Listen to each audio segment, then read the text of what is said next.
सब प्रेम से बोलो लक्ष्मी नारायण भगवान की जय, राधा कृष्ण भगवान की जय। आज मैं आपको सुनाने जा रही हूँ भाद्रपद मास में होने वाली भागवत कथा का पूरा वर्णन। आपसे निवेदन करती हूँ कि कथा को शुरू से लेकर अंत तक जरूर श्रवण करें। कथाओं का पूरा फल हमें कथाओं को पूरा सुनने से ही मिलता है।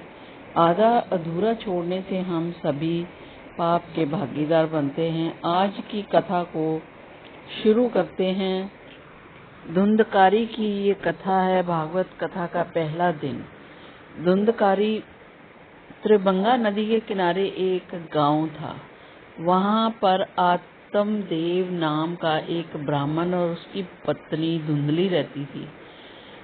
आत्मदेव तो सज्जन था, लेकिन उसकी पत्नी दुष्ट प्रवृत्ति की थी। आत्मदेव बहुत उदास रहता था क्योंकि उसकी कोई संतान नहीं हो रही थी और बहुत बार उसने आत्महत्या करने की भी कोशिश किया था, लेकिन सफल नहीं हो पाया। लेकिन एक दिन हताश होकर जंगल की तरफ आत्महत्या करने निकल गया। आत्मदेव रास्ते में उन्हें एक ऋषि मिले, जो फिर आत्मदेव ऋषि को अपनी कहानी सुनाकर रोने लगा और उपाय पूछने लगा। ऋषि ने कहा, मेरे पास अभी तो ऐसा कुछ नहीं है जिससे मैं तुम्हें कुछ दे पाऊं, लेकिन आत्मदेव ने बताया कि उसकी गाय को एक बच्चा नहीं हो रहा।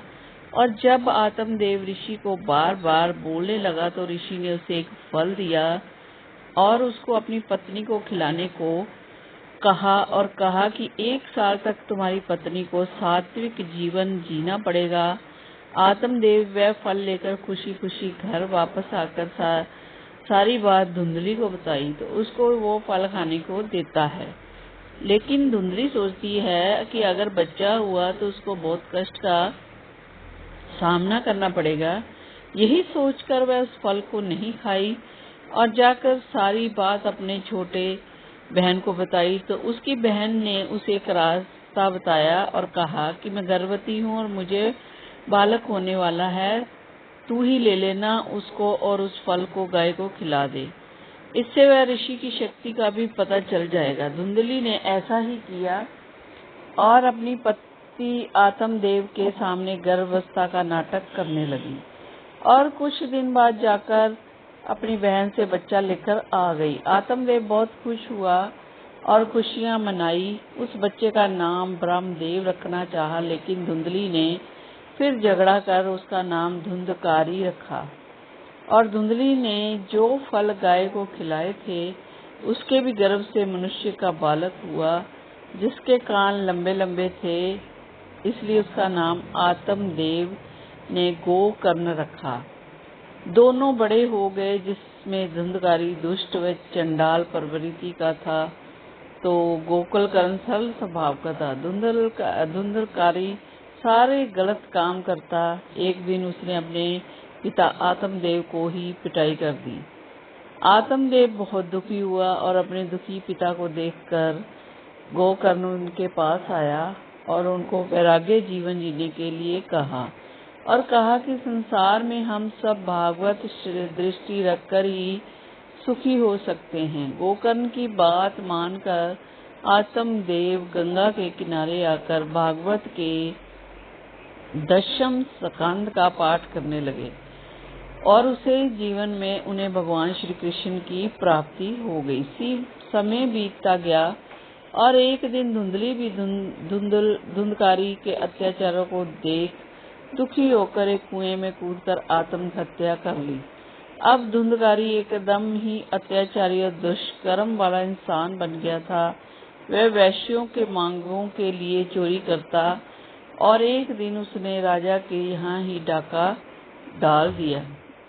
सभी वैश्याएं सोची, अगर ये जिंदा रहा तो एक दिन हमको भी मरवा देगा। यह सोचकर उन लोगों ने धुंधकारी को बांधकर उसको जलती हुई आग में उसका मुख डालकर तड़पा कर मार डाला। बुरे प्रवृत्ति के होने के वजह से धुंधलकारी प्रेत बन गया और वे अपने भाई गोकर्ण को डराने लगा। हालांकि गोकर्ण ने अपने भाई का श्राद्ध गया जाकर किया था, लेकिन धुंधकारी को फिर भी मुक्ति नहीं मिली। वह गोकर्ण को डराने की कोशिश करता, लेकिन गोकर्ण गायत्री मंत्र का जाप करता तो धुंधकारी उसके पास ही नहीं जा सकता था। गोकर्ण ने जब कहा कि मैंने तो तुम्हारा पिंडदान कर दिया है, फिर तुम प्रेत बनकर घूम रहे हो, तो धुंधकारी बोलता है कि मैंने इतना पाप किया है कि पिंडदान से भी मेरी मुक्ति नहीं होगी।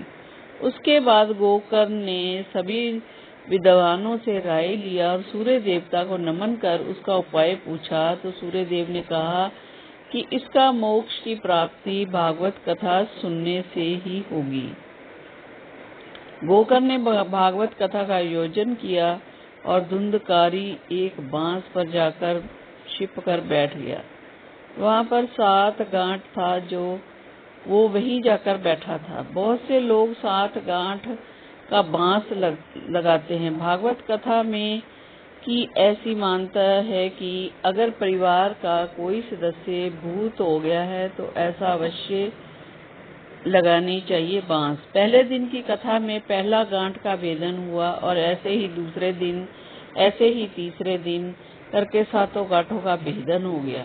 धुंधकारी दिव्य रूप धारण कर प्रकट हो गए और उनको लेने भगवान समय आए। भागवत कथा बहुत लोगों ने सुनी होगी, मगर धुंधकारी को समय भगवान लेने क्यों आए बहुत कम लोग जानते होंगे। इसका वजह यह है कि धुंधकारी ने पूरी भागवत कथा श्रद्धा तथा प्रेम भाव से सुनी।